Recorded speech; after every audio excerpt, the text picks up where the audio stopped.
Friends, ரொம்ப இட்லி தோசைக்கு டேஸ்ட்டான கத்திரிக்காய் தக்காளி சட்னி எப்படி செய்கிறதுன்னு பார்க்கலாம்.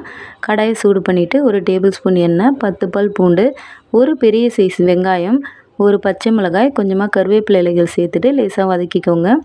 4 மீடியம் சைஸ் கத்திரிக்காவை கட் பண்ணி சேர்த்துட்டு நல்லா கலந்துக்கோங்க.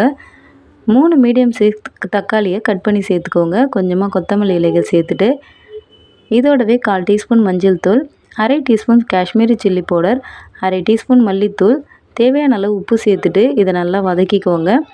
ஸ்டவ்வை லோ ஃப்ளேமில் வச்சுட்டு நல்லா வதங்கின பிறகு இது நல்லா ஆற வச்சுட்டு மிக்ஸி ஜாருக்கு மாற்றிட்டு தண்ணி சேர்க்காமல் அரைச்சி எடுத்துக்கோங்க. அதே கடாயில் 2 டேபிள் ஸ்பூன் எண்ணெய், கொஞ்சமாக கடுகு, உளுத்தம்பருப்பு, பெருங்காயத்தூள் சேர்த்துட்டு கருவேப்பிலை இலைகள் சேர்த்து நல்லா பொரிஞ்சு வந்த பிறகு அரைச்சி வச்சுருக்க விழுதை சேர்த்துட்டு கொஞ்சமாக தண்ணி சேர்த்துக்கோங்க. ஒரு 5 நிமிஷம் மீடியம் ஃப்ளேமில் வச்சுட்டு வதக்கிக்கோங்க. அவ்வளவுதான், ரொம்ப டேஸ்டியான கத்திரிக்காய் தக்காளி கடையல் ரெடி.